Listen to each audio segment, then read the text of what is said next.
আশা করি ভালো আছো। আমরা গত ক্লাস থেকে পদার্থবিজ্ঞান দ্বিতীয় বর্ষের প্রথম চ্যাপ্টার তাপগতিবিদ্যা শুরু করেছিলাম। আগের লেকচারে আমরা সমষ্ট প্রক্রিয়া পর্যন্ত আলোচনা করেছি। যদি আগের লেকচারটা না দেখে থাকো অথবা অনেকদিন আগে দেখো, সেক্ষেত্রে কিছু কথা আবার বলতে হয়। তাপগতিবিদ্যা চ্যাপ্টারে সবগুলো লেকচারেই 3টি বই কেটে বানানো। শাহজাহান তপন স্যারের বই, আমির ইসহাক স্যারের বই, আর একটা হচ্ছে গিয়াসউদ্দিন স্যারের বই। আমি চেষ্টা করেছি আমার নোটে যাতে ইম্পর্টেন্ট সবগুলো টপিকই কভার হয়। তুমি আমার নোট আর যে কোনো একটি বই যদি ফলো করে চলো, তাহলে একটা কমপ্লিট প্রিপারেশন নিতে পারবা, যেটা তোমার অ্যাডমিশন পর্যন্ত কাজে আসবে। চলো তাহলে শুরু করা যাক। কথা বলছে আমি রাহাত, পড়ছি বইটা তৃতীয় বর্ষে।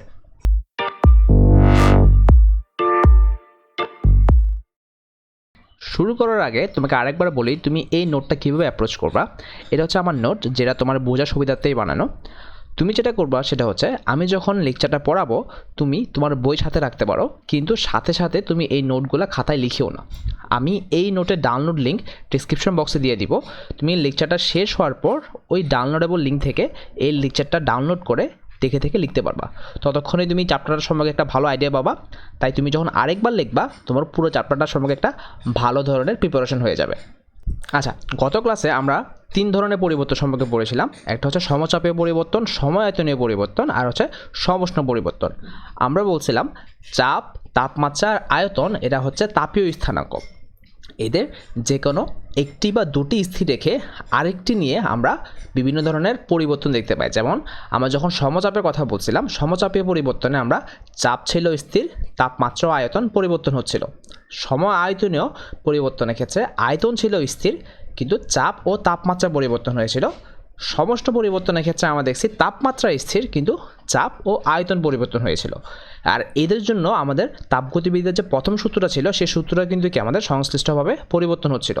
কিন্তু যখন আমরা রুদ্ধতাপীয় পরিবর্তন দেখব, তখন সেক্ষেত্রে দেখা যাচ্ছে যে কোনো কিছুই আসলে স্থির হচ্ছে না। অর্থাৎ আমরা যে বলছি যে চাপ, তাপমাত্রা ও আয়তন এই তিনটার যে কোনো একটাকে স্থির বা দুইটাকে স্থির ধরে আমরা একটা অন্য ধরনের পরিবর্তন পাই। কিন্তু রুদ্ধতাপীয় পরিবর্তনের ক্ষেত্রে দেখা যাচ্ছে যে আমার একটা সিস্টেমের চাপ, তাপমাত্রা ও আয়তন তিনটাই পরিবর্তন হয়।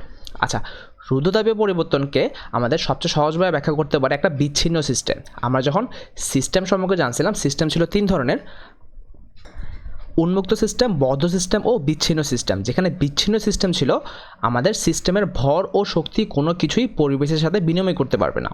তেমনি রুদ্ধতাপীয় পরিবর্তনেও সিস্টেমের তাপ সিস্টেম থেকে প্রবেশ অথবা সিস্টেম থেকে বের হতে পারবে না, অর্থাৎ সিস্টেমের তাপ সিস্টেমের ভিতরেই থাকবে এবং এই তাপ শক্তির মাধ্যমেই সিস্টেম তার অভ্যন্তরীণ শক্তি এবং সিস্টেম কর্তৃক কাজ করতে পারবে। তো যেটা হচ্ছে, একসাথে তোমাকে ইকুয়েশন যদি বোঝাতে চাই, সিস্টেমের তাপ যেহেতু স্থির, কারণ কি সিস্টেম থেকে তাপ প্রবেশও করতে পারতেছে না, সিস্টেম থেকে তাপ কি বের হতেও পারতেছে না, তাহলে আমরা কি বলতে পারি, এই যে ডিকিউ আছে, এই ডিকিউটা শূন্য না। কারণ ডিকিউ মানে হচ্ছে তাপের পরিবর্তন, তাপ শক্তি যেহেতু কোনো পরিবর্তন নাই রুদ্ধতাপীয় পরিবর্তনে, এই জন্য ডিকিউ ইজ ইকুয়াল টু কি শূন্য। তাহলে আমরা এখানে দেখতে পাচ্ছি এটা হচ্ছে যে d U is equal to minus d W. এটা মানে অ্যাকচুয়ালি কী বোঝাচ্ছে? ডিও মানে হচ্ছে আমরা জানি হচ্ছে অন্তস্থ শক্তি পরিবর্তন, আর ডিডাব্লিউ মানে হচ্ছে কাজ। এখানে মাইনাস দ্বারা বোঝাচ্ছে হচ্ছে এটা যে সিস্টেম তার অভ্যন্তরীণ শক্তির বিনিময়ে কাজ সম্পন্ন করতেছে, অর্থাৎ সিস্টেম কর্তৃক কাজ সম্পাদিত হচ্ছে। আমরা যখন ম্যাথে যাব, তখন আমরা দেখবো যে কখন ডিডাব্লিউ মাইনাস হয় বা কখন ডিইউ মাইনাস হয়। তুমি নিশ্চয়ই দুইভাবে বলতে পারো, একটা হচ্ছে এখানে অভ্যন্তরীণ শক্তি কমে যাচ্ছে এই জন্য মাইনাসটা আসছে, অথবা এই ডিডাব্লিউটা হচ্ছে সিস্টেম কর্তৃক কৃত কাজ, এই জন্য মাইনাসটা আসছে। দুইটাই কিন্তু সেম কথাই। আচ্ছা, তো এখানে আমরা কি দেখতে পাচ্ছি? আমরা এখানে দেখতে পাচ্ছি যে অভ্যন্তরীণ শক্তির কি পরিবর্তন হচ্ছে। তো যখনই কোনো সিস্টেমের অভ্যন্তরীণ শক্তির পরিবর্তন হয়, সেই সিস্টেমের তাপমাত্রাও কি পরিবর্তিত হয়ে যায়। সিস্টেমের তাপমাত্রা অভ্যন্তরীণ শক্তির উপরে কি নির্ভর করে। আচ্ছা, তাহলে আমরা এখানে কি দেখতে পাচ্ছি খেয়াল করো তো, এই সিস্টেমের তাপমাত্রা চেঞ্জ হচ্ছে কারণ অভ্যন্তরীণ শক্তি পরিবর্তন হচ্ছে, আবার চাপ ও আয়তনও কিন্তু কি পরিবর্তন হচ্ছে। তাহলে এই সিস্টেমে কোনো কিছুই কিন্তু কি স্থির না। আচ্ছা, তাহলে খেয়াল করো, আমি কথাগুলো এখানে লিখছি, তুমি সিস্টেমটা যখন পড়বা, অর্থাৎ এই লেকচারটা যখন পড়বা তখনই বুঝতে পারবা। আচ্ছা, এটা হচ্ছে রুদ্ধতাপীয় লেখো, আয়তন বনাম আমার চাপের লেখো। খেয়াল করো, তুমি যদি এই রুদ্ধতাপের লেখাটা আলাদাভাবে দেখো, তুমি হয়তো বিশেষ কিছু পরিবর্তন লক্ষ্য করবে না। কিন্তু এখানে একটা জিনিস খেয়াল করো, এই যে লেখাটা আছে, এই লেখাটা খেয়াল করো দুইটা তাপমাত্রায়। যখন শুরু করছিলাম তখন একটা তাপমাত্রা ছিল, আর যখন শেষ করছি তখন কিন্তু কি আরেকটা তাপমাত্রা ছিল। কিন্তু আমরা যখন সমষ্টি রেখা পড়ছিলাম, মনে আছে, সমষ্টি রেখা আমার প্রতিটা লেখো কিন্তু কি একটা নির্দিষ্ট তাপমাত্রা ছিল, কারণ সমষ্টি রেখায় আমাদের তাপমাত্রার পরিবর্তন হয় না। দেখো এখানে তুমি বুঝতে পারবা, আমরা যে দুইটা তাপমাত্রা নিয়ে কাজ করছি, T1 আর T2, এই দুইটা তাপমাত্রায় দুই ধরনের সমস্যা রেখা আঁকা সম্ভব ছিল।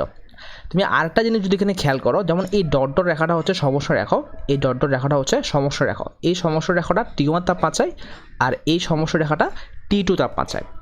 এই যে রুদ্ধতাপীয় লেখাটা, এই রুদ্ধতাপীয় লেখাটা খেয়াল করো তো সমস্যা রেখা থেকে বেশি খাড়া না? সমস্যা রেখাটার ঢাল যত, এই রুদ্ধতাপীয় রেখার ঢাল হচ্ছে কিন্তু অনেক বেশি। আমরা এই সম্পর্কে একটু পরে আসতেছি, কিন্তু অন্তত লেখচিত্র দেখেই বোঝা যাচ্ছে, খেয়াল করো এই রুদ্ধতাপের পরিবর্তনে আমার চাপ এবং আয়তনের পরিবর্তন খুব দ্রুত ঘটতেছে না? আমার সমস্ত পরিবর্তন যখন আমরা পড়ছি তখন বলছিলাম হচ্ছে এই পরিবর্তনটা একটা ধীর প্রক্রিয়া, কিন্তু রুদ্ধতাপীয় পরিবর্তন যখন আমরা পড়বো তখন আমরা বলবো যে এই পরিবর্তনটা খুবই দ্রুত সংঘটিত হয়। এমনকি তোমাদের যখন বিভিন্ন ম্যাথমেটিক্যাল প্রবলেমে যাবা দেখবা যে এটা লেখা হয় এইভাবে, হঠাৎ পরিবর্তন সংঘটিত হয়েছে। এটা আমরা লেখচিত্র দেখেও বুঝতে পারতেছি। দেখো লেখচিত্র অনেক বেশি খাড়া মানে বোঝা যাচ্ছে যে আমার চাপের সাপেক্ষে আয়তন অথবা আয়তনের সাপেক্ষে চাপ খুব দ্রুত পরিবর্তন হয়। আচ্ছা, খেয়াল করো, এই জন্য রুদ্ধতাপীয় প্রক্রিয়াকে একটি দ্রুত প্রক্রিয়া বলা হয়, অথবা এই পরিবর্তন হঠাৎ সংঘটিত হয়েছে বলে মনে হয়। রুদ্ধতাপীয় প্রক্রিয়া বয়েলের সূত্র মেনে চলে না, কিন্তু আমাদের সমস্ত প্রক্রিয়া বয়েলের সূত্র মেনে চলতো। রুদ্ধতাপীয় প্রক্রিয়ায় চাপ, তাপমাত্রা ও আয়তন তিনটি পরিবর্তিত হয়। তা আমি যখন এদের মধ্যে সম্পর্ক স্থাপন করব তখন কি করতে হয়? অ্যাকচুয়ালি আমি যদি যে কোনো দুইটা নিয়ে কাজ করি, মনে করো চাপ ও তাপমাত্রা, অথবা তাপমাত্রা ও আয়তন, আর অথবা কি চাপ ও আয়তন, এরকম দুইটা করে কি আমাদের সম্পর্ক দেখতে পাই আমরা। খেয়াল করো, আমরা সমস্ত পরিবর্তনের ক্ষেত্রে দেখছিলাম হচ্ছে কি বয়েলের সূত্র মেনে চলে। তো বয়েলের সূত্র হচ্ছে কি আমাদের চাপ ও আয়তন পরস্পর ব্যস্তানুপাতিক। সেক্ষেত্রে আমরা কি দেখছিলাম পিবি ইজ ইকুয়াল টু কি ধ্রুবক। কিন্তু রুদ্ধতাপীয় প্রক্রিয়া বয়েলের সূত্র মেনে চলে না। রুদ্ধতাপীয় প্রক্রিয়ার ক্ষেত্রে আমরা যখন সম্পর্কগুলো দেখি, সেই সম্পর্কগুলাই PV to the power gamma is equal to ধ্রুবক। এখানে খেয়াল করো একটা এক্সট্রা একটা জিনিস, সেটা হচ্ছে গামা। এই গামা মানে কি? অ্যাকচুয়ালি গামার আমার গাণিতিক রূপ হচ্ছে দুটি আপেক্ষিক তাপের অনুপাত। এখানে আমি লিখছি, এখানে gamma is equal to C P by C P. তো এই সম্পর্কে আমরা একটু পরেই পড়তেছি যে সিপি মানে কি বোঝাচ্ছি, বা আপেক্ষিক তাপ এখানে কই থেকে আসছে, এই জিনিসগুলোর সম্পর্কে আমরা একটু পরে বলতেছি। তুমি যা আপাতত যাতে সূত্রগুলো একসাথে বুঝতে পারো, এই জন্য আমি সবগুলো সূত্র এখানে একসাথে লিখে দিছি। যে এখানে যে আমাদের চলকগুলো ছিল চাপ, তাপমাত্রা, আয়তন, এদের সবসময় যে কোনো দুটি করে নিলে আমি কী কী সম্পর্ক দেখতে পাই রুদ্ধতাপীয় পরিবর্তনের ক্ষেত্রে? শুধুমাত্র চাপ আর আয়তন নিলে PV to the power gamma is equal to ধ্রুবক। যদি আমি তাপমাত্রা ও আয়তন নিতাম তাহলে T into V to the power gamma minus one is equal to হচ্ছে ধ্রুবক। আর সেমভাবে যদি আমি তাপমাত্রা ও চাপ নিতাম T P to the power one minus gamma by gamma is equal to হচ্ছে কি ধ্রুবক। আচ্ছা, তোমাদের বইয়ে তুমি মোটামুটি এই তিনটাই দেখবা।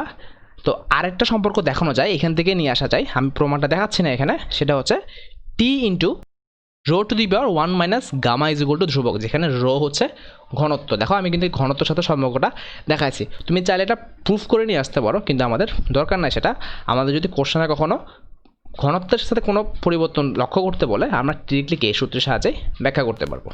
আচ্ছা, রুদ্ধতাপীয় প্রক্রিয়া আমরা কিন্তু কি রুদ্ধতাপীয় প্রক্রিয়া কিন্তু আমরা একটা সিস্টেমের আয়তন কিন্তু কি পরিবর্তন করতেছে। কারণ খেয়াল করো, যদিও সিস্টেম থেকে তাপশক্তি বের হচ্ছে না বা তাপশক্তি ঢুকতেছেও না, কিন্তু সিস্টেম তার অভ্যন্তরীণ শক্তির সাহায্যে কাজ সম্পাদন করতেছে। তো আমরা সিস্টেম মানেই বুঝেছি একটা সিলিন্ডার আর একটা পিস্টন। আমরা যদি পিস্টন কর্তৃক বা সিলিন্ডার কর্তৃক কাজ সম্পাদিত হয়, তাহলে ওই সিস্টেমের আয়তন কি বৃদ্ধি পাবে। অর্থাৎ আমি যাই করি না কেন, সিস্টেমের আয়তন অবশ্যই কি পরিবর্তিত হবে। তাহলে এই যে আমি সিস্টেমের আয়তন পরিবর্তন করতেছি, সেটা সিস্টেম কর্তৃক হোক অথবা বাহ্যিক কর্তৃক প্রদত্ত হোক না কেন, অবশ্যই সিস্টেমের আয়তনটা কিন্তু কি পরিবর্তন করতে আমার একটা কাজ করতে হচ্ছে। তাহলে সেই কাজের রাশিমালা কী হবে? আমরা যখন সমস্ত প্রক্রিয়া পড়ছিলাম, সমস্ত প্রক্রিয়া আমরা একটা রাশিমালা প্রতিপাদন করছিলাম। এটা হচ্ছে কি W is equal to nRT into ln of V2 by V1। সমস্ত প্রক্রিয়ায় আমাদের তাপমাত্রা স্থির ছিল। আচ্ছা, আমরা যখন রুদ্ধতাপীয় প্রক্রিয়ায় সেম একটা কাজের রাশিমালা প্রতিপাদন করবো, খেয়াল করো তো, এটা হচ্ছে আমার রুদ্ধতাপীয় প্রক্রিয়া। দেখো পি বনাম ঘি গ্রাফ, আর একটা হচ্ছে T1 তাপমাত্রা আর শেষ তাপমাত্রা হচ্ছে কি T2। তো আমাদের আয়তনের পরিবর্তন হচ্ছে V1 থেকে কি V2। আমরা জানি হচ্ছে কাজের সূত্র হচ্ছে W is equal two PdV। তো আমরা যদি ইন্টিগ্রেশন করি, এবার সে আসবে W, আর ইন্টিগ্রেশনটা হচ্ছে কি আমাদের V1 থেকে V2 পর্যন্ত DV এর সাপেক্ষে, অর্থাৎ আয়তনের সাপেক্ষে।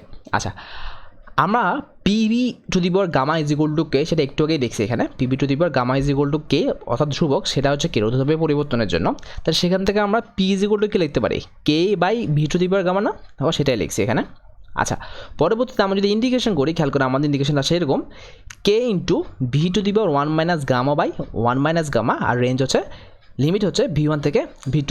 তার লিমিটে আমাদের যেটা সেটা হচ্ছে K by 1 minus gamma into V2 to the power 1 minus gamma minus V1 to the power 1 minus gamma. আচ্ছা, আমরা যদি কেটা গুণ করে দিই, পরবর্তীতে খেয়াল করো তো এই কে ইজিকুলটা আমরা কী দেখছিলাম, কে ইজিকুলটা হচ্ছে P into V2 to the power gamma না, সেই মানটা যদি আমরা এখানে আবার লিখি, V2 যখন চিন্তা করতেছি তখন কি P2 V2 to the power gamma, আর যখন V1 চিন্তা করতেছে তখন কি P1 V1 to the power gamma. তো আমাদের সূত্র আসে হচ্ছে 1/1 minus gamma P2 V2 minus P1 V1। আচ্ছা, আমরা আবার জানি হচ্ছে PV is equal to NRT। আচ্ছা, এখানে অনেকের একটা কোশ্চেন থাকে যে বয়েলের সূত্র তো রুদ্ধতাপের পরিবর্তন মেনে চলে না, তাহলে PV is equal to NRT এই সূত্রটা কীভাবে আসছে? আচ্ছা, PV is equal to NRT এটা হচ্ছে আদর্শ গ্যাসের সূত্র। খেয়াল করো, রুদ্ধতাপই হচ্ছে একটা পরিবর্তন, এটা গ্যাসের কোনো অবস্থার কথা বলতেছে না। PV is equal to NRT সকল ধরনের পরিবর্তনই মেনে চলে, সেটা সমচাপীয় হোক, সম আয়তনীয় হোক, অথবা সমষ্ণ হোক, অথবা রুদ্ধতাপীয় পরিবর্তন হোক, যে ধরনের পরিবর্তন হোক না কেন PV is equal to NRT সকল ক্ষেত্রেই প্রযোজ্য। ঠিক আছে, তাহলে আমরা যদি P2 V2 থেকে কী লেখা যায় এখানে খেয়াল করো তো, এখানে N আর R এটা তো ধ্রুবক, কারণ একটা গ্যাসের মোল সংখ্যা তো নির্দিষ্ট একটা সিস্টেমের ভিতরে, আর R তো সবসময় ধ্রুবক। তাহলে P2 V2 মানে হচ্ছে কি NR T2, আর P1 V1 মানে হচ্ছে NR T1। আচ্ছা, তো আলটিমেটলি এখান থেকে আসে হচ্ছে আমাদের W is equal to NR divided by gamma minus 1 T1 minus T2। আচ্ছা, তুমি আমাকে বলতে পারো এখানে তো 1 minus gamma T2 minus T1 ছিল, আমরা T1 মাইনাস T2 কেন করে নিলাম? আচ্ছা, আমরা সবসময় এমনভাবে রাখবো যাতে আমাদের এই W এর মানটা কি আসে, পজিটিভ আসে। খেয়াল করছো? কথাটা আরেকবার বলি যে আমাদের W মানটা পজিটিভ আসবে নাকি নেগেটিভ আসবে ডিপেন্ড করবে হচ্ছে এই যে তাপমাত্রার কথা বলতেছি, যে আমাদের তাপমাত্রাটা কত। খেয়াল করো, এই ক্ষেত্রে আমাদের যেটা হচ্ছে সেটা হচ্ছে আমাদের শেষ তাপমাত্রা হচ্ছে কি T2। তো এই ক্ষেত্রে আমাদের T2 greater than T1, T2টা T1 থেকে কি বড়। যেহেতু আমি এটা কী করলাম, যেটা আমি যদি জিনিসটাকে সংকুচিত করি তাহলে T2টা কি T1 থেকে বড় হবে, অর্থাৎ শেষ তাপমাত্রা আদি তাপমাত্রা থেকে কিন্তু কি বড় আসবে। তো সেই জন্য খেয়াল করো এখানে T2 মাইনাস T1 করলে আমি একটা কি একটা পজিটিভ রেজাল্ট পাবো। তো এটাকে আমি শুধুমাত্র গামা মাইনাস 1 করে কি ঠিক সেমভাবে পজিটিভ রেজাল্টে কি পেতাম। তো এখানে খেয়াল করবা সেটা হচ্ছে আমরা কখনোই এই জায়গায় নেগেটিভ রেজাল্ট আনার চেষ্টা করবো না। আমরা যদি বাহ্যিক কর্তৃক প্রদত্ত কাজ হয় সেটাকে পজিটিভ ধরবো, আর সিস্টেম কর্তৃক কাজ হয় সেটাকে আমি কি নেগেটিভ ধরবো, কিন্তু সূত্র থেকে আমরা কখনো নেগেটিভ আনার চেষ্টা করবো না, তাহলে সেক্ষেত্রে আমাদের একটু কনফিউশন ক্রিয়েট হয়ে যাবে। এটা আমরা যখন ম্যাথে যাবো সেটা আমরা একটু ডিটেলসলি জানবো। আপাতত তুমি এই সূত্রটাই মনে রাখতে পারো, সেটা হচ্ছে কি W is equal to NR by gamma minus 1 T1 minus T2, আর রেজাল্টটা যাতে পজিটিভ আসে সেই হিসেবে আমি কি T1 আর T2 মানটা পরিবর্তন করবো। আচ্ছা, এখন খেয়াল করো, আমি নর্মালি তোমাকে সূত্র প্রতিবেদন দেখাই না, কারণ এটা আমাদের লাগে না, কিন্তু এই সূত্রটা তোমাদের অধিকাংশ বইয়ে প্রতিবেদন করে দেওয়া নাই, এমনকি সূত্রটা সম্পর্কেই বলে দেওয়া নাই। এই জন্যই সূত্রটা প্রতিবেদন করে দেওয়া যাতে তোমাদের কাজে লাগে। সূত্রটা হচ্ছে W is equal to NR by gamma minus 1 into T1 minus T2, রুদ্ধতাপীয় প্রক্রিয়ায় কৃতকাজ। আচ্ছা, এবার আমরা দেখবো হচ্ছে রুদ্ধতাপীয় লেখ ও সমস্ত লেখ সম্পর্ক। আমরা রুদ্ধতাপীয় পরিবর্তনের শুরুতে বলছিলাম যে রুদ্ধতাপীয় লেখ সমস্ত রেখা থেকে বেশি খারাপ, অর্থাৎ রুদ্ধতাপীয় পরিবর্তন সমষ্ণ পরিবর্তন থেকে দ্রুত সংঘটিত হয়। তো এই জিনিসটা আমরা এখন একটা ম্যাথমেটিক্যাল ব্যাখ্যা দিব। খেয়াল করো, আমরা যখন বলতেছি বেশি খাড়া বা কম খাড়া, এই খাড়া মানে হচ্ছে অ্যাকচুয়ালি কি ঢালের পরিমাণ না। যখন বেশি খাড়া তখন অ্যাকচুয়ালি কি তার ঢালটা বেশি, আর যখন কম খাড়া তার ঢালটা কি কম। আমরা যখন ম্যাথামেটিক্যালি জিনিসটা ব্যাখ্যা করতে চাইবো অবশ্যই আমাকে ঢালের সাথে তুলনা করতে হবে। তো P বনাম V গ্রাফের ক্ষেত্রে আমাদের ঢাল অবশ্যই কি DP ভার্সেস ডিভি না, অর্থাৎ পিকে যদি আমি ভি এর সাপেক্ষে ডিফারেন্সিয়েশন করি তাহলে আমি অবশ্যই কি একটা এই লেখের ঢালটা কিন্তু কি পেয়ে যাব। আচ্ছা, তাহলে খেয়াল করো সমস্ত পরিবর্তনের ক্ষেত্রে আমরা জানি হচ্ছে পিবি ইজ ইকুয়াল টু ধ্রুবক। তা আমি যদি এই সমীকরণকে ভি এর সাপেক্ষে ডিফারেন্সিয়েশন করি, খেয়াল করতে কি আসবে, সূত্রটা তুমি অলরেডি জানো, তবু আমি একবার লিখে দিলাম। আমরা জানি হচ্ছে যদি কি ডিডিএক্স অফ ইউভি হচ্ছে U DDX of V plus V DDX of U. তো সেক্ষেত্রে এখানে আসবে P plus V DP DV, আর ধ্রুবকের ডিফারেন্সিয়েশন তো শূন্য। সেখান থেকে আমরা ডিপি ডিবি জানি হচ্ছে মাইনাস পি বাই ভি। এটা হচ্ছে সমস্ত লেখার ক্ষেত্রে আমার ঢালের মান। ঠিক আছে, এটা আমাদের এমসিকিউতেও আসতে পারে যে সমস্ত লেখার ক্ষেত্রে ঢালের মান হচ্ছে মাইনাস পি বাই ভি। আচ্ছা, রুদ্ধতাপীয় লেখার ক্ষেত্রে খেয়াল করো তো আমরা জানি হচ্ছে P V to the power gamma is equal to হচ্ছে ধ্রুবক। সেমভাবে আমরা যদি ভি এর সাপেক্ষে যদি ডিফারেন্সিয়েশন করি আসবে হচ্ছে P into gamma into V to the power gamma minus 1 plus V to the power gamma d P DV.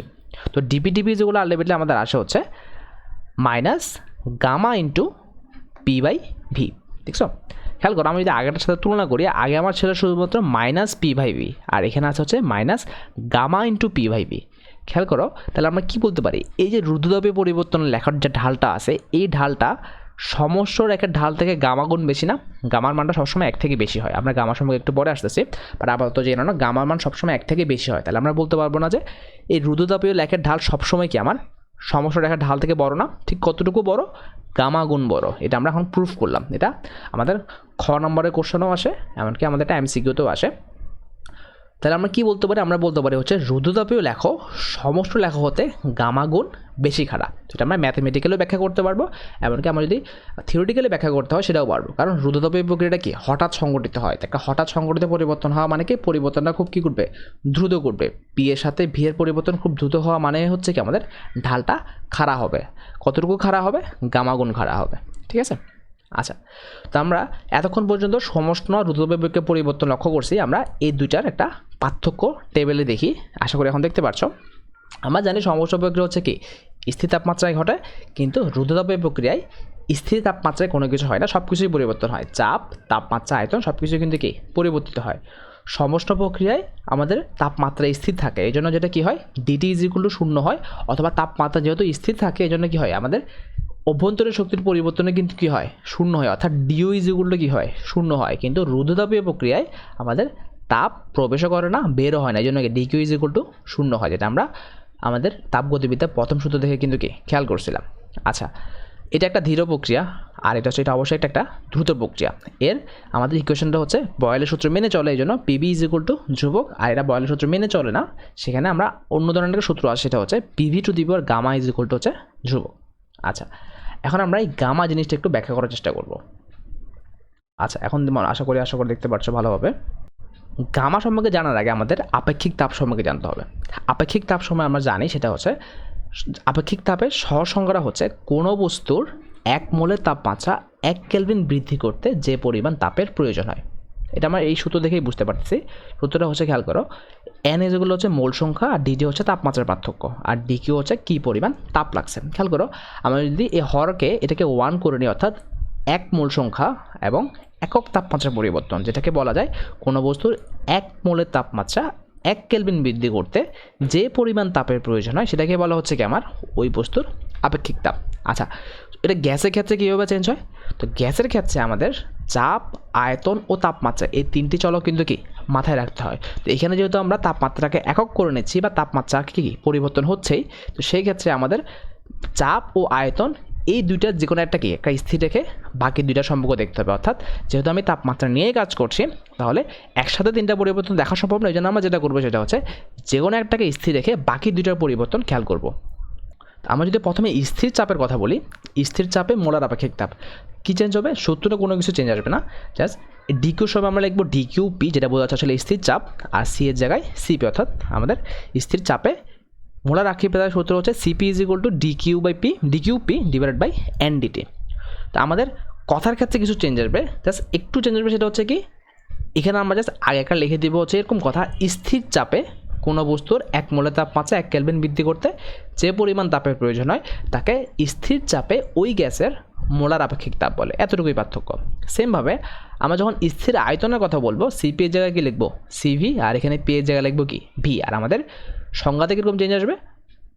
স্থির আয়তনে কোনো গ্যাসের 1 মোলের তাপমাত্রা 1 কেলভিন বৃদ্ধি করতে যে পরিমাণ তাপের প্রয়োজন হয় তাকে ওই গ্যাসের স্থির আয়তনে মোলার আপেক্ষিক তাপ বলে।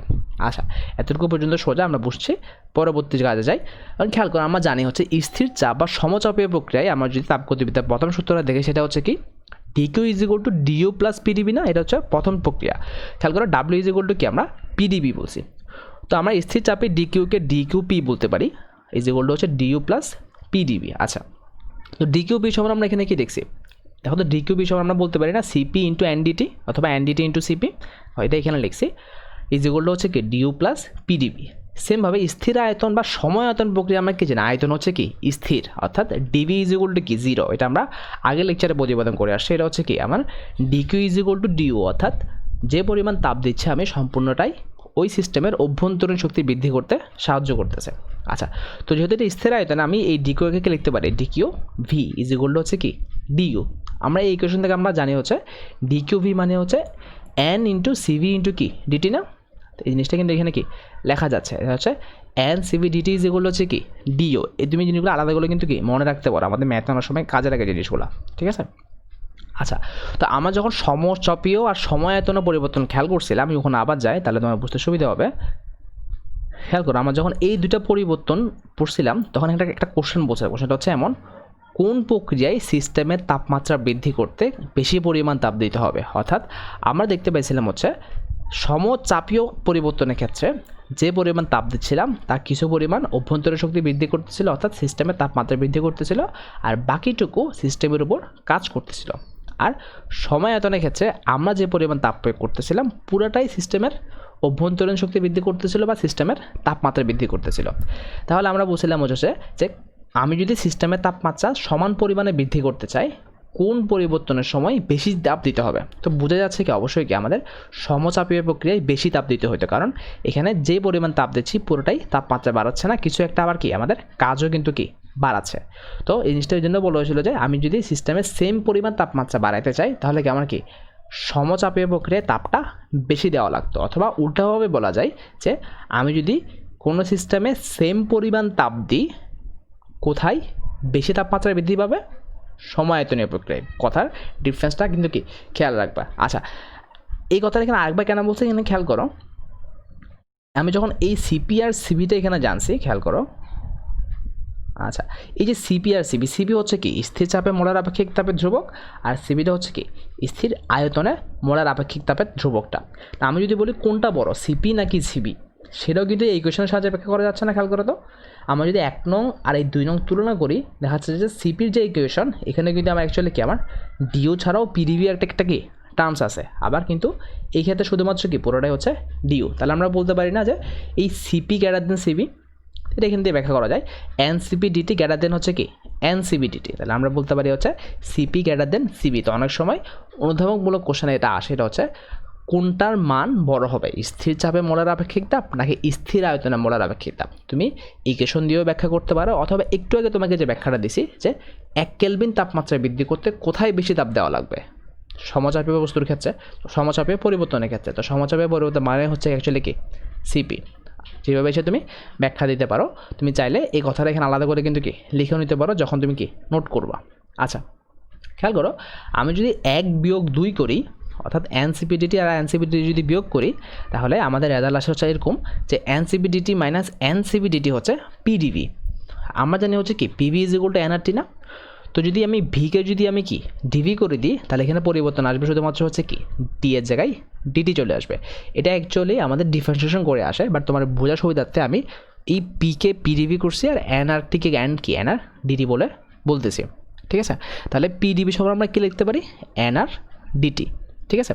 আচ্ছা, আলটিমেটলি আমাদের যেটা আছে সেটা হচ্ছে C P minus C V is equal to হচ্ছে কি আর। এটা একটা ইম্পর্টেন্ট সূত্র এমসিকিউর জন্য এবং আমাদের পরবর্তী ম্যাথগুলোর জন্য, যে আমি যদি স্থির চাপে মোলার আপেক্ষিক তাপ থেকে স্থির আয়তনের মোলার আপেক্ষিক তাপ বিয়োগ করে দিই, যেটা পাচ্ছি সেটা হচ্ছে কি মোলার আপেক্ষিক ধ্রুবক। আচ্ছা, এরপরে দেখো, আমরা যদি এখান থেকে সিবিতে যদি উভয় পক্ষে ভাগ করি, এখানে কি আসবে C P by C V minus 1 is equal to হচ্ছে আর বাই সিবি। খেয়াল করছো, এই যে সিপি বাই সিবি এটাকে আমরা বলছিলাম অ্যাকচুয়ালি কি গামা। এই খেয়াল করো, আমরা এখানেই লেখাইছিলাম যখন আমরা গামার প্রথম দেখছিলাম সূত্রে, সেখানেই বলছিলাম যে গামা হচ্ছে দুটি আপেক্ষিক তাপের কি অনুপাত, অর্থাৎ সিপি বাই সিবি। সেটা অ্যাকচুয়ালি কি এখান থেকেই আসছে। আচ্ছা, তাহলে খেয়াল করো, এই সিপি বাই সিবিকে যদি আমরা গামা বলি তাহলে কি আসে, আমার গামা মাইনাস 1 ইজ ইকুয়াল হচ্ছে কি আর বাই সিবি। তো সেখান থেকে আমাদের আরেকটা সূত্র আছে, সেটা হচ্ছে C V is equal to R by gamma minus 1। দেখছো, আগের সূত্রে কি লিখছি আমরা, আগের সূত্রে লিখছি হচ্ছে C P minus C V is equal to হচ্ছে কি আর এখান থেকে হচ্ছে কি C V is equal to R by gamma minus 1। তাহলে খেয়াল করো, আমাদের অনেক সময় না, অধিকাংশ সময় কোশ্চেন এরকম আসে আমাদের স্থির চাপে বা অথবা স্থির আয়তনে এই দুটার যে কোনো একটা মান বলে দেয়। তা আমি এই সূত্রের সাহায্যে, খেয়াল করো তো, এই সূত্রের সাহায্যে আমি কি করতে পারি, অন্যটা মান নির্ণয় করে ফেলতে পারবো না।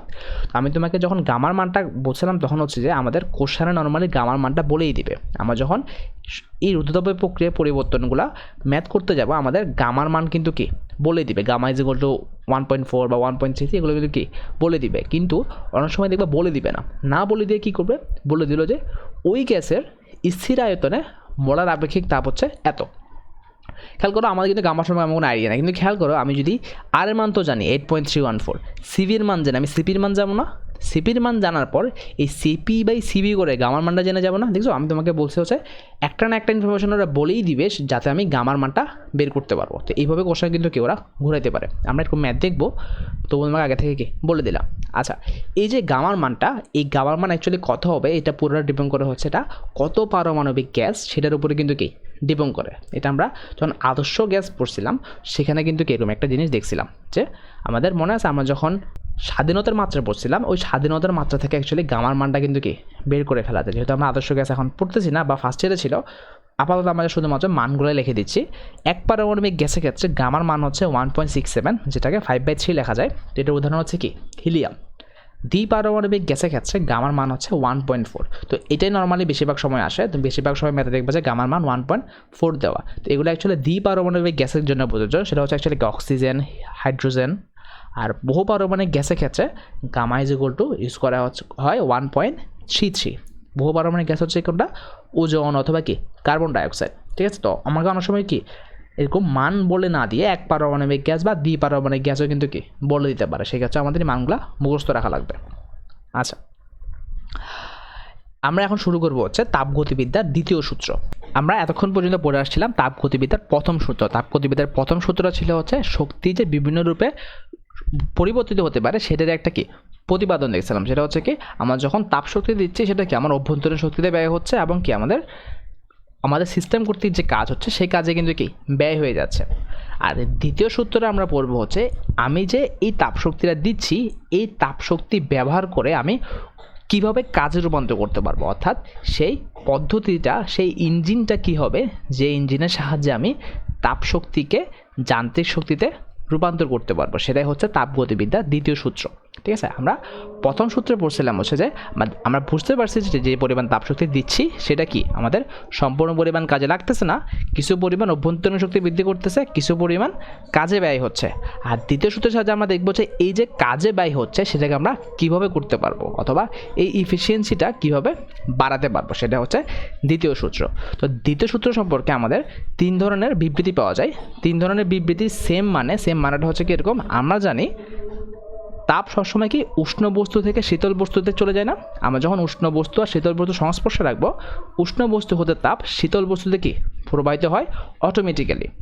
বাট আমরা যদি শীতল বস্তু থেকে উষ্ণ বস্তুতে তাপ সঞ্চালন করতে চাই আমরা কিন্তু সেটা অটোমেটিক্যালি পারবো না। আমাকে অবশ্যই কী করতে হবে, বাইরে থেকে কাজ সম্পাদন করে শীতল বস্তু হতে উষ্ণ বস্তুতে কাজ করতে হবে, অর্থাৎ শীতল বস্তু থেকে উষ্ণ বস্তুতে তাপ সঞ্চালন করতে হবে। আচ্ছা, আমরা কসিয়াসের বিবৃতি দেখে ব্যাখ্যা করি, সেটা হচ্ছে বহিস্থ কোনো ঘটক বা কারকের সাহায্যে ছাড়া কোনো স্বয়ংক্রিয় যন্ত্রের পক্ষে নিম্ন তাপমাত্রার বস্তু হতে উচ্চ তাপমাত্রার বস্তুতে তাপ সঞ্চালন সম্ভব নয়। কান্য কি বলছে? কান্য বলছে কোনো নির্দিষ্ট পরিমাণ তাপশক্তিকে সম্পূর্ণরূপে যান্ত্রিক শক্তিতে রূপান্তরে সক্ষম এমন যন্ত্র নির্মাণ সম্ভব নয়। কারণ আমরা জানি হচ্ছে কি আমি যখনই কোনো তাপশক্তিকে যান্ত্রিক শক্তিতে রূপান্তর করতে যাব অবশ্যই কিছু পরিমাণ তাপ আমাদেরকে অভ্যন্তর শক্তি বৃদ্ধি করবে অথবা পরিবেশে চলে যাবে। আর প্লাঙ্ক বলছে কোনো তাপ উৎস থেকে অবিরত তাপ শোষণ করবে এবং তা সম্পূর্ণরূপে কার্যে পরিণত করবে, কিন্তু যন্ত্রের কার্যপ্রণালী কোনো পরিবর্তন আসবে না, এমন তাপ ইঞ্জিন তৈরি করা সম্ভব নয়। তিনজনে অ্যাকচুয়ালি সেম জিনিসই বলছে, সেটা হচ্ছে যে আমি যদি নিম্ন তাপমাত্রা কোনো বস্তু থেকে উচ্চ তাপমাত্রার বস্তুতে তাপ সঞ্চালন করতে চাই অবশ্যই আমাকে বাইরে থেকে কাজ করতে হবে, সেটা স্বয়ংক্রিয়ভাবে সম্ভব নয়। সেটা আলাদা করে তিনটা বিবৃতি বর্ণনার মানে হচ্ছে আমাদের অনেক সময় অনুধাবনমূলক কোশ্চেনে ডিরেক্টলি বলে দেয় তাপগতিবিদ্যা দ্বিতীয় সূত্র সম্পর্কে ক্লজেসের বিবৃতিটি ব্যাখ্যা করো। ঠিক আছে, আচ্ছা এরপরে দেখো আমরা এই তাপগতিবিদ্যা দ্বিতীয় সূত্রটা কী কী জিনিস বা কী কী প্রক্রিয়া ব্যাখ্যা করতে পারি। প্রথমে আমরা ব্যাখ্যা করবো হচ্ছে প্রত্যাবর্তী প্রক্রিয়া। প্রত্যাবর্তী প্রক্রিয়া কী জিনিস? প্রত্যাবর্তী প্রক্রিয়া মানে হচ্ছে এমন একটি প্রক্রিয়া যে প্রক্রিয়া বিপরীতমুখী হয়ে প্রত্যাবর্তন করতে পারে। তো এটা হচ্ছে বইয়ের সংজ্ঞা। তা আমরা অ্যাকচুয়ালি এই জিনিসটা মানে কি বুঝতে পারি খেয়াল করো, আমরা এমন একটা প্রক্রিয়ার কথা চিন্তা করি, মনে করো আমরা যখন পানি থেকে বরফ করি, যেমন এইটার কথা চিন্তা করো, আমরা যখন কি পানি থেকে বরফ অথবা বরফ থেকে পানিতে পরিণত করি। ফার্স্ট আমি বরফ থেকে পানির কথাই চিন্তা করি। আমরা বরফ থেকে পানিতে কীভাবে পরিণত করতে পারবো? অবশ্যই কি তাপ প্রদান করে করতে পারবো না। একটা নির্দিষ্ট পরিমাণ তাপ শক্তি দিলে, যেটাকে বরফের সুতোতাপ বলা হয়, ওই পরিমাণ তাপ শক্তি দিলে বরফ কী হবে? পানিতে পরিণত হয়ে যাবে। আবার ঠিক সেম পরিমাণ তাপশক্তি যদি আমি পানি থেকে নিয়ে নিতে পারি, সেটা কি সেই পানি আবার কী হয়ে যাবে, বরফ হয়ে যাবে না? তো এখানে খেয়াল করো, এই যে খেয়াল করো, একটা আমি বরফ থেকে পানিতে পরিণত করতেছি, এটাকে যদি আমি সম্মুখ প্রক্রিয়া বলি আবার, তাহলে পানি থেকে যে বরফ হচ্ছে এটা কি বিপরীতমুখী প্রক্রিয়া না? তো এই দুই প্রক্রিয়ায় যে পরিমাণ তাপশক্তি যাচ্ছে এবং যে পরিমাণ তাপশক্তি কি আসতেছে, এরা পরস্পর সমান ও বিপরীত। আমরা যদি বরফ থেকে পানিতে পরিণত হওয়ার এই যে তাপশক্তি গ্রহণ করাকে যদি পজিটিভ বলি, পানি থেকে বরফ হওয়ার সময় যে তাপশক্তি আমি নিয়ে নিচ্ছি, এই জায়গায় তাহলে কি আসবে, নেগেটিভ আসবে না? দুইটা কিন্তু কি সমান। তো এই ধরনের প্রক্রিয়াগুলোকে বলা হয় প্রত্যাবর্তী প্রক্রিয়া। অর্থাৎ সম্মুখ প্রক্রিয়ায় কার্যনির্বাহক বস্তুটির প্রতিটি স্তরে, বিপরীত প্রক্রিয়ার প্রতিটি স্তরে তাপ ও কাজের মান সমান ও বিপরীত হবে। তো এটা একটা সিম্পল উদাহরণ যে আমি এ থেকে বিতে আসতেছি, আবার বি থেকে এতে আসতেছি, এটা কি একই লাইন বরাবরই হচ্ছে। এই জন্য আমাদের কি চাপ এবং আয়তনের যে পরিবর্তনগুলো হচ্ছে, এগুলো কি পরস্পর সমান ও কিন্তু কি বিপরীত। তো আরেকটা উদাহরণ দেওয়া হচ্ছে কি স্প্রিংয়ের সংকোচন ও প্রসারণ। আমরা যদি কাজ ক্ষমতা শক্তি পড়ি ফার্স্ট ইয়ারে, তো স্প্রিং যখন প্রসারিত হয়, যে পরিমাণ কাজ করা লাগে, আমরা যখন স্প্রিংটা কী করি, ছেড়ে দিই, তখন কী করায়, তখন ওই পরিমাণ তাপশক্তি বলতেছি ওই পরিমাণ শক্তি কিন্তু কি নির্গত হয়ে যায়। অর্থাৎ আমাদের দুই ক্ষেত্রে আমাদের যে পরিমাণ শক্তি নির্গত হচ্ছে বা যে পরিমাণ কাজ করা লাগতেছে, সেটা কি পরস্পর সমান ও বিপরীত। তো প্রত্যাবর্তী প্রক্রিয়ার ক্ষেত্রে এটা কথা বলা হচ্ছে এই প্রক্রিয়াটা নর্মালি ধীরে ধীরে সংঘটিত হয়। ধীরে ধীরে সংঘটিত হওয়ার ক্ষেত্রে প্রত্যাবর্তী প্রক্রিয়াটা ভালোভাবে লক্ষ্য করা যায়। তো আমাদের প্রাত্যহিক জীবনে বা আমাদের নেচারে প্রত্যাবর্তী প্রক্রিয়া খুব একটা বেশি দেখা যায় না, কারণ এটা অনেকটা থিওরিটিক্যাল জিনিস। কারণ আমরা জানি হচ্ছে আমরা যাই করি না কেন, অবশ্যই আমাদের কিছু না কিছু পরিমাণ শক্তি পরিবেশে কী হবে, নষ্ট হবেই। তো সেখান থেকে আসা হচ্ছে অপ্রত্যাবর্তী প্রক্রিয়া। মোটামুটি সকল ধরনের প্রক্রিয়াই অপ্রত্যাবর্তী প্রক্রিয়া, যদি না আমি এটাকে আলাদা করে স্পেশালাইজডভাবে প্রত্যাবর্তী প্রক্রিয়া করি। ঠিক আছে, অপ্রত্যাবর্তী প্রক্রিয়া মানে কি বুঝতেই পারতেছো, ঠিক প্রত্যাবর্তী প্রক্রিয়ার উল্টাটা। প্রত্যাবর্তী প্রক্রিয়া কি হয়, যে প্রক্রিয়া বিপরীতমুখী হয়ে প্রত্যাবর্তন করতে পারে। তাহলে অপ্রত্যাবর্তী প্রক্রিয়া কী হবে, যে প্রক্রিয়া বিপরীতমুখী হয়ে প্রত্যাবর্তন করতে পারে না। আর এখানে কীভাবে বলতে পারি, সম্মুখ প্রক্রিয়ায় কার্যনির্বাহক বস্তুটির প্রতিটি স্তর, বিপরীতমুখী প্রক্রিয়ার প্রতিটি স্তরে তাপ ও কাজের মান সমান ও বিপরীত হবে না। এটাই, এখন আমি কিন্তু পুরোটা লিখি নাই, তুমি যখন নোটটা শেষ করবা পুরোটা লিখে নিও, তাহলে তোমার বুঝতে সুবিধা হবে পরবর্তীতে। তাহলে এরকম একটা উদাহরণ বলি আমরা, যেমন মনে করি কি ঘর্ষণজনিত তাপ। আমরা যখন রাস্তায় গাড়ি চলে, অথবা তুমি যদি একটা বস্তু একটা তলের উপর দিয়ে নিতে চাও, তখন কী করতে হবে, একটা ঘর্ষণের জন্য একটা তাপশক্তি উৎপাদন হবে না, বা ঘর্ষণের বিপরীতে তোমার একটা কি কাজ করতে হচ্ছে। তুমি যেদিক থেকে যাও না কেন, তুমি মনে করো এই প্রান্ত থেকে ওই প্রান্তে যাও, অথবা বিপরীতভাবে অন্য প্রান্ত থেকে এই প্রান্তে আসো না কেন, তোমাকে কিন্তু দুই ক্ষেত্রেই কাজ করতে হচ্ছে। এরকম না যে একটা সময় তুমি কাজ করলা আর একটা সময় কাজ উৎপন্ন হচ্ছে। দুই ক্ষেত্রেই তুমি যেখানে যাও না কেন, সবসময় তোমাকে ঘর্ষণের বিপরীতে কাজ করতেই হচ্ছে। তো এই জন্য আমাদেরকে যে প্রতিটা স্তরে যে কাজ বা শক্তিগুলো আসতেছে, এটা কিন্তু কি আমাদের সমান ও বিপরীত না, সবসময় পজিটিভ, কখনো পজিটিভ কখনো নেগেটিভ না। এরকম স্প্রিংয়ের সংকোচন প্রসারণ বা পানি বা বরফের ক্ষেত্রে হয়েছিল যে একসময় একটা প্রান্ত যদি পজিটিভ হয়, বিপরীত থেকে যখন করবো সেটা কি হচ্ছে, নেগেটিভ হয়ে যাচ্ছে। এটা কিন্তু হচ্ছে না এখানে। এরপরে আমরা একটা তারের যে রোদ আছে, ওই রোদের ফলে আমরা যখন যে তাপটা উৎপন্ন হয়, এটা আমরা চলন্ত রোদের সময় দেখবো যে একটা কারেন্টের লাইনে যখন কি হয়, আমাদের তড়িৎ প্রবাহিত হয়, ওই তারের রোদের জন্য আমাদের ওখানে কিছু পরিমাণ তাপশক্তি উৎপন্ন হয়। এটাও সেম, কারেন্ট যেদিক থেকেই প্রবাহিত হোক না কেন, ওই রোদে সবসময় তাপশক্তি উৎপন্ন হবে, সবসময় পজিটিভ তাপশক্তিই উৎপন্ন হবে। অথবা একটা সুন্দর উদাহরণ দেওয়া যায় হচ্ছে উষ্ণ বস্তু থেকে যে শীতল বস্তুতে তাপ প্রবাহিত হয়। খেয়াল করো, উষ্ণ বস্তু থেকে শীতল বস্তুতে তাপ প্রবাহিত হয়, কিন্তু কখনো শীতল বস্তু থেকে উষ্ণ বস্তুতে তাপ প্রবাহিত হবে না। অর্থাৎ এই ধরনের পরিবর্তন সবসময় একমুখী, কখনোই এরকম উভয়মুখী হবে না। তো এগুলো হচ্ছে প্রত্যাবর্তী প্রক্রিয়া অপ্রত্যাবর্তী প্রক্রিয়ার পার্থক্য। আমি এখানে তোমাকে একটা টেবল দেখাবো, যেটা তোমাদের কাজে লাগবে। ঘ নম্বরের কোশ্চেন আসে এগুলো, অনুধাবনমূলক কোশ্চেনে তুমি তোমার নোটে এই জিনিসটা লিখে নিবা। ফার্স্টে আমরা কীভাবে ব্যাখ্যা করব, সংজ্ঞা দিয়ে ব্যাখ্যা করব। এরপরে এখানে প্রতিটা স্তরে তাপ শক্তি পরস্পর সমান ও বিপরীত, এখানে কিন্তু কি সমান ও বিপরীত না। এই প্রক্রিয়াটা কি হয়, ধীর প্রক্রিয়া হয়। এই প্রক্রিয়াটা কি দ্রুত প্রক্রিয়া। প্রকৃতিতে প্রত্যাবর্তী প্রক্রিয়া কম পাওয়া যায়, প্রকৃতিতে অপ্রত্যাবর্তী প্রক্রিয়া বেশি পাওয়া যায়। এই প্রক্রিয়ায় শক্তির অপচয় হয় না অবশ্যই, কারণ সম্পূর্ণ পরিমাণ শক্তি তো কিন্তু কি আমাদের কাজে ব্যয় হচ্ছে, কিন্তু এই পরিবাহে কি আমার শক্তির অপচয় হচ্ছে, আমি ওই শক্তিটা ফেরত পাচ্ছি না, প্রকৃতিতে চলে যাচ্ছে। আচ্ছা, এই প্রক্রিয়ায় তাপগতীয় সাম্য অবস্থা স্থাপিত হয়। এটা ইম্পর্টেন্ট, কারণ তাপগতীয় সাম্য অবস্থা মানে কি আমাদের তাপশক্তি কি হয়, সংরক্ষিত হয়। কিন্তু এই প্রক্রিয়ায় তাপগতীয় সাম্যাবস্থা আসে না, কারণ কিছু পরিমাণ শক্তি কি পরিবেশে চলে যাচ্ছে, সেটা আমি কখনোই ফেরত পাচ্ছি না। আচ্ছা, এবার আমরা পড়বো হচ্ছে এই চ্যাপ্টার একটা ইম্পর্টেন্ট টপিক, কার্নোর তাপ ইঞ্জিন। আচ্ছা, কার্নো আমাদের তাপগতিবিদ্যার দ্বিতীয় সূত্রের উপর ভিত্তি করে একটা আদর্শ তাপ ইঞ্জিন উৎপাদন করছে। আদর্শ কেন বলা হচ্ছে? আদর্শ বলা হচ্ছে এই কারণে, কার্নো যে পরিমাণ তাপ ইঞ্জিনের কথা বলছে, এই তাপ ইঞ্জিন অ্যাকচুয়ালি আমাদের সিস্টেমগতভাবে তৈরি করা সম্ভব না। এটাকে এই জন্যই বলা হচ্ছে কি আদর্শ। আমাদের প্র্যাকটিক্যালি তৈরি করতে হলে আর অনেক কিছুই মাথায় রাখতে হয়, এবং এই ধরনের এফিসিয়েন্সি কিন্তু কি পাওয়া যায় না। আমাদের একটা তাপ ইঞ্জিনের এফিসিয়েন্সি হচ্ছে 40 থেকে 60%, যেখানে আদর্শ তাপ ইঞ্জিনের ক্ষেত্রে কার্নো যে ইঞ্জিনের কথা বলছে এটার এফিসিয়েন্সি প্রায় 90 থেকে 100% পর্যন্ত কার্নো বলছিল, কিন্তু এটা প্র্যাকটিক্যালি হওয়া সম্ভব না। এই জন্যই কার্নো তাপ ইঞ্জিনটাকে বলা হয় আদর্শ তাপ ইঞ্জিন। তো অনলি কার্নো চক্র বলে একটা কথা আছে, কার্নো চক্র পড়ানোর আগে কার্নোর এই তাপ ইঞ্জিন সম্পর্কে বুঝলে আমাদের কার্নো চক্রটা বোঝাটা কী হয়, ইজি হয়। তাহলে আমরা আগে সেই সম্পর্কে বলি, খেয়াল করো। কার্নো তাপ ইঞ্জিনটা হচ্ছে আমাদের একটা সিস্টেম, একটা সিলিন্ডারের সিস্টেম। তো এই সিস্টেমে আমাদের তিন ধরনের, একটা হচ্ছে উৎস, একটা হচ্ছে অপরিবাহী, আর একটা হচ্ছে গ্রাহক। এই তিন ধরনের পাত্রের উপর অথবা এই তিন ধরনের অবস্থার উপর এই সিস্টেমটা কিন্তু কি পর্যায়ক্রমে আস্তে আস্তে আসে। এই সিস্টেমগুলো কখনো উৎসের উপর আসে, কখনো অপরিবাহকের উপর আসে, অথবা কখনো গ্রাহকের উপর আসে। এই তিনটা অবস্থার উপর ভিত্তি করে আমাদের এই গ্রাফটা আঁকা সম্ভব। তো এই গ্রাফটা আঁকার আগে আমাকে বলি, তাহলে হচ্ছে এটা হচ্ছে এমন একটা উৎস T1 তাপমাত্রায়, যেখানে সিস্টেম কিন্তু কি তাপ গ্রহণ করবে। এটা হচ্ছে একটা অপরিবাহী অবস্থা, এখানে সিস্টেম তাপ গ্রহণও করতে পারবে না, তাপ ত্যাগও করতে পারবে না। আর এটা হচ্ছে একটা গ্রাহক, এখানে T2 তাপমাত্রায় আছে গ্রাহকটা, সিস্টেম এখানে তাপ দিবে, গ্রাহক সেই তাপটা কিন্তু কি গ্রহণ করবে। তো এখানে কিছু পরিমাণ শর্ত আর শর্তগুলো হচ্ছে, এই সিস্টেমের যে পিস্টনটা আছে এই পিস্টনটা ঘর্ষণ মুক্ত হবে, অর্থাৎ এখানে কোনো ঘর্ষণ থাকা যাবে না। আর এখানে যে আমি যে উৎস এবং গ্রাহক বললাম, এরা সবসময় কি এটা আদর্শ তাপ পরিবাহক ও অন্তরক হইতে হবে, এইটা এই পরবাহীটা আদর্শ অন্তরক হইতে হবে। এই জন্য এই জিনিসগুলো কিন্তু আদর্শ তাপ ইঞ্জিন বলা হয়। আদর্শ মানে হচ্ছে এখানে আমি যে পরিমাণ তাপ দিব সেটা উৎস সম্পূর্ণ পরিমাণ গ্রহণ করতে পারবে, অথবা যে পরিমাণ তাপ ত্যাগ করবে গ্রাহক সেটা সম্পূর্ণ পরিমাণে গ্রহণ করতে পারবে, কোনো কিছু নষ্ট হওয়া যাবে না। আচ্ছা, সিস্টেম যখন উৎস থেকে তাপ গ্রহণ করে সেটা কি হয়, প্রসারিত হয়। আর সিস্টেম যখন গ্রাহকের তাপ ত্যাগ করে তখন সেটা কি হয়, তখন সেটা সংকুচিত হয়। তাহলে আমি তোমাকে বলতে পারো এই যে অপরিবাহক রাখছে আমি একটা, এটার কাজ কি?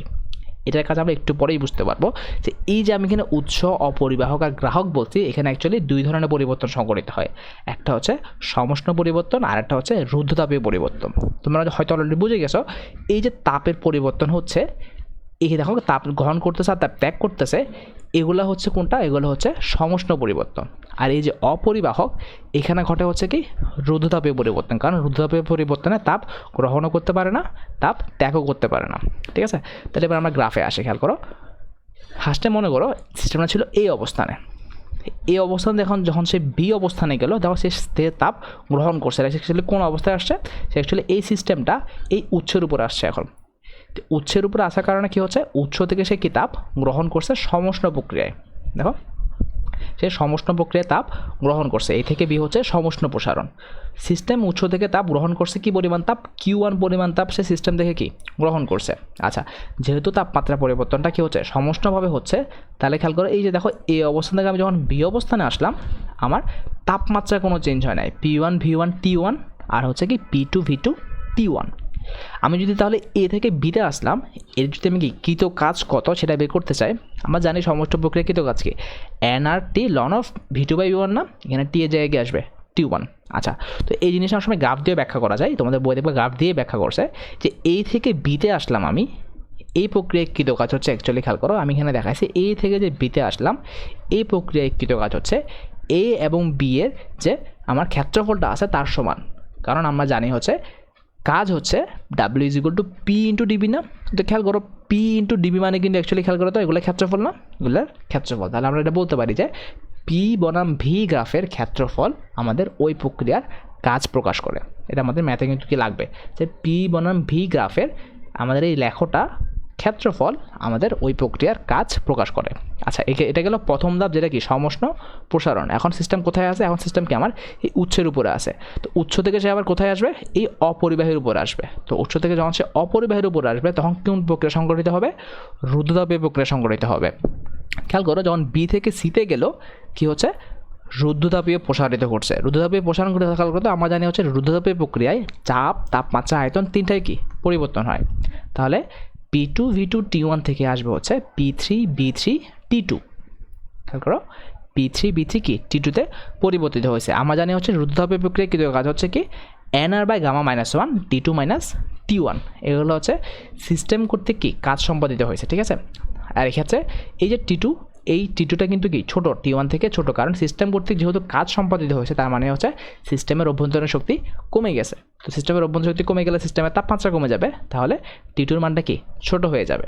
আচ্ছা, এর পরবর্তী অবস্থা হচ্ছে C থেকে D, যেখানে সিস্টেম তাপ শক্তি ছেড়ে দিছে। সেটা অ্যাকচুয়ালি কোথায় খেয়াল করো তো, এখানে না। এখন সিস্টেমটা কোথায় আছে, গ্রাহকের উপরে আছে। সিস্টেম গ্রাহকে তাপ ছেড়ে দিছে, গ্রাহক সেই তাপটা গ্রহণ করছে। আচ্ছা, কী পরিমাণ তাপ ছেড়ে দিছে, Q2 পরিমাণ তাপ ছেড়ে দিছে। এটা যেহেতু সমষ্ণ সংকোচন, তাহলে কি হবে, তাপমাত্রা কোনো চেঞ্জ হবে না। P3 B3 T2 থেকে P4 B4 T2, দেখো তাপমাত্রা চেঞ্জ হয় নাই। তাহলে খেয়াল করো, তৃতীয় ধাপ C থেকে D হচ্ছে সমষ্ণ সংকোচন। সিস্টেম গ্রাহকে তাপ ত্যাগ করেছে, Q2 পরিমাণ তাপ কি ত্যাগ করেছে। তাহলে কি দেখা হচ্ছে, খেয়াল করো, W3 = nR/T2 ln of V4/V3, সবসময় ফাইনাল আয়তন ডিভাইডেড বাই আদি আয়তন। এখানে একটা মাইনাস কেন দেওয়া হয়েছে, আমরা প্রসারণের সময় যে কাজটা পজিটিভ ধরছি, অবশ্যই সংকোচনের সময় কী হবে, সে কাজটা নেগেটিভ আসবে না। আচ্ছা, সেমভাবে আমরা যখন ডি বিন্দু থেকে এ বিন্দুতে আসছি, তখন সিস্টেমটা আবার কোথায় আসছে, এতক্ষণ কি গ্রাহকের উপর ছিল না, পরে গ্রাহক থেকে আমি আবার কোথায় আনলাম, অপরিবাহকের উপর আনলাম। সেটা তখন তাহলে কী পরিবর্তন হবে, রুদ্ধতাপীয় পরিবর্তন হবে। তাহলে এখানে যেটা করবে সেটা হচ্ছে কি রুদ্ধতাপীয় সংকোচন। P4 B4 T2 থেকে আবার P1 V1 T1 এ ফেরত আসছে, আগের অবস্থায় ফেরত আসছে। আচ্ছা, তাহলে কী হবে, কৃত কাজ হচ্ছে -nR/γ-1 T1 - T2, আদি অবস্থান মাইনাস শেষ অবস্থান। তো এটা মাইনাস কেন দিয়েছি, কারণ এটা একটা সংকোচন। প্রসারণকে যদি পজিটিভ ধরে, সংকোচন কি আসবে, নেগেটিভ না। একটা জিনিস খেয়াল করছো যে এই যে রুদ্ধতাপীয় প্রক্রিয়া যে কৃত কাজটা, এই nR/γ-1 divided by T2 - T1, আর এখানেও nR/γ-1 T2 - T1 দুটো কিন্তু অ্যাকচুয়ালি কি সমান। তার মানে রুদ্ধতাপীয় প্রক্রিয়ায় প্রসারিত হচ্ছে আর যে সংকুচিত হচ্ছে, এই দুই প্রক্রিয়ায় কাজের মান কি পরস্পর সমান। তা আমরা যখন এই সম্পূর্ণ চক্রের কৃত কাজ কত সেটা বের করতে চাইবো, তাহলে অ্যাকচুয়ালি সবগুলো কাজ যোগ করতে হবে না। অর্থাৎ W1 + W2 - W3 - W4 যোগ করা মানে বলছে, খেয়াল করে, এটা কিন্তু অলরেডি মাইনাসই। তো মাইনাস থাকার কারণে কি এখানে মাইনাসগুলো চলে আসছে। অথবা তুমি এভাবে বলতে পারো যে দুইটা প্রসারিত হয়েছে সেগুলো কি পজিটিভ ধরছি, আর যে দুইটা সংকুচিত হয়েছে সেগুলো আমরা কী ধরলাম, নেগেটিভ ধরলাম। তা আমরা এখানে দেখতে পাচ্ছি হচ্ছে কি W4 W2 কিন্তু কি অ্যাকচুয়ালি সমান না, রুদ্ধতাপীয় প্রক্রিয়ায় সংকোচন এবং প্রসারণের সমান কাজে লাগছে। তাহলে অ্যাকচুয়ালি আমার কি W হচ্ছে W1 - W3 না, W1 আর W3 কোনটা খেয়াল করো তো, W1টা হচ্ছে সমষ্ণ প্রসারণের সময়কৃত কাজ, আর W3টা হচ্ছে সমষ্ণ সংকোচনের সময়কৃত কাজ।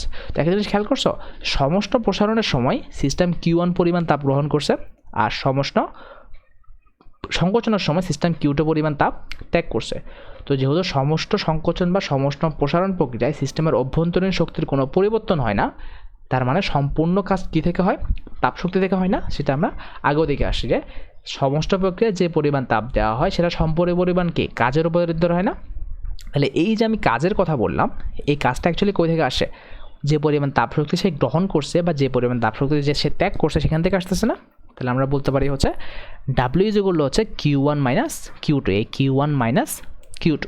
তাহলে খুব সহজে জিনিসটা ব্যাখ্যা করা যাচ্ছে যে সিস্টেম Q1 পরিমাণ তাপ গ্রহণ করছে আর Q2 পরিমাণ তাপ ত্যাগ করছে। এই যে মাঝখানে যে তাপ শক্তিটা আছে Q1 - Q2, এই পরিমাণ তাপ শক্তি সে কী করছে, কাজে রূপান্তর করছে। এটাই হচ্ছে সবচেয়ে সিম্পল ব্যাখ্যা যে একটা সিস্টেম যখন Q1 পরিমাণ তাপ গ্রহণ করছে এবং পরিবেশে সে Q2 পরিমাণ তাপ ত্যাগ করছে, মাঝখানের অংশটুকু সে কাজে রূপান্তর করতে পারছে, বাকিটুকু সে কি পারে নাই। এটাই হচ্ছে আমার কার্নোচক্রের কৃত কাজ।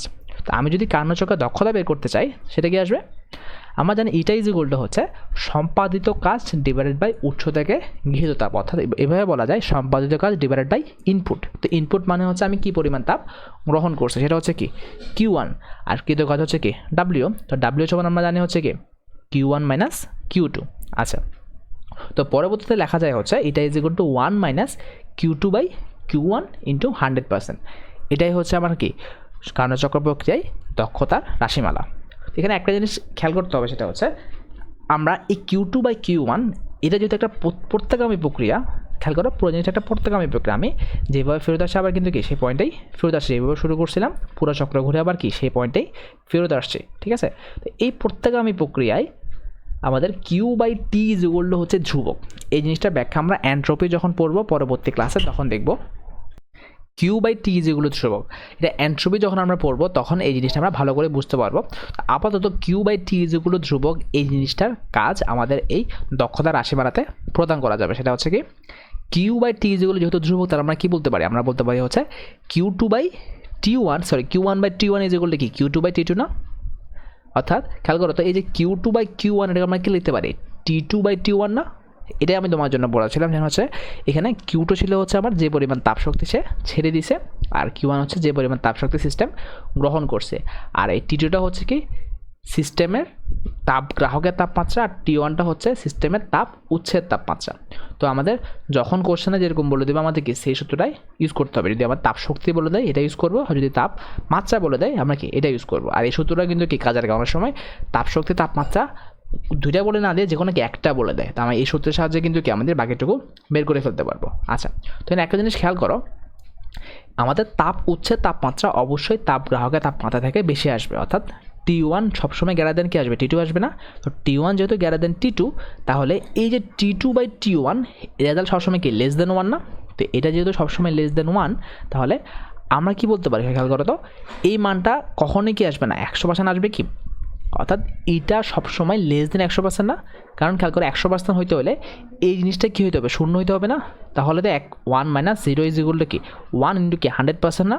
কিন্তু টি টু বাই টি ওয়ান কখনই কি আসবে না, শূন্য আসবে না, কারণ অবশ্যই কি টি টু বাই টি ওয়ানের একটা মান আসবে যে মানটা 1 থেকে ছোট। তাহলে আমরা ব্যাখ্যা করতে পারি হচ্ছে কি কখনোই কোনো ইঞ্জিনের দক্ষতা 100% হইতে পারবে না, এটা থিওরিটিক্যালি ইম্পসিবল জিনিস। আমাদের কোনো ইঞ্জিনের দক্ষতা 100% হইতে হলে তাপ গ্রাহকের তাপমাত্রা শূন্য হইতে হবে, অর্থাৎ কোনো তাপ গ্রাহকই কি থাকা যাবে না। এই জিনিসটা থিওরিটিক্যালি এবং প্র্যাকটিক্যালি দুইটাই কি ইম্পসিবল জিনিস। আচ্ছা, তো এখান থেকে আরেকটা কোশ্চেন আসে এরকম, একটা তো কোশ্চেন তোমাকে বললাম, সেটা হচ্ছে কি আমাদের অনেক সময় কোশ্চেন আসে এরকম যে আমাদের 100% দক্ষতার কোনো তাপ ইঞ্জিন সম্ভব কিনা। তাহলে আমরা এইভাবে কি আমাদের দক্ষতার রাশি আমরা প্রতিপাদন করে বলতে পারবো যে 100% তাপ ইঞ্জিনের দক্ষতা কখনোই সম্ভব নয়।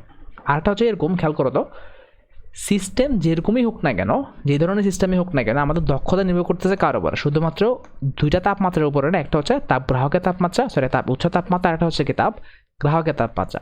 তাহলে আমরা বলতে পারি হচ্ছে খেয়াল করো তো, সিস্টেম যাই থাকুক না কেন দক্ষতা নির্ভর করতে হচ্ছে শুধুমাত্র কি দুটি তাপমাত্রার উপরে। তাহলে দুটি নির্দিষ্ট তাপমাত্রার মধ্যে কার্যরত সকল প্রত্যাগামী ইঞ্জিনের দক্ষতা সমান। তাহলে প্রত্যাগামী ইঞ্জিনটা যেরকমই হোক না কেন অ্যাকচুয়ালি ম্যাটার করতেছে হচ্ছে সে কোন উৎস থেকে তাপ গ্রহণ করছে সেটা তাপমাত্রা, আর যে গ্রাহকের তাপ সে ত্যাগ করছে তার তাপমাত্রা কত সেটার উপরে। আমরা যদি কোনো ইঞ্জিনের দক্ষতা বাড়াতে চাই আমাদের এই দুটো জিনিসই কিন্তু কি খেয়াল রাখতে হবে, ইঞ্জিনটা আমার ইঞ্জিনের ডিজাইন যেরকমই হোক না কেন। আচ্ছা, আজকে তাহলে এতটুকুই হোক। আজকের টপিকটা একটু কঠিন ছিল, তো আমি যেটা করবো সেটা হচ্ছে তুমি ভালো করে পড়ো, তোমার নিজের বইয়ের সাথে মিলাও, নিজের বইয়ের সাথে মিলানোর পর তুমি যখন এই নোটটা লিখতে যাবা যদি কোনো কনফিউশন ক্রিয়েট হয় আমাকে জানাবা, আমি ক্লিয়ার করে দিব অথবা আলাদা করে একটা ভিডিও দিব। ঠিক আছে, আজকে তাহলে এতটুকুই থাক। আল্লাহ হাফেজ।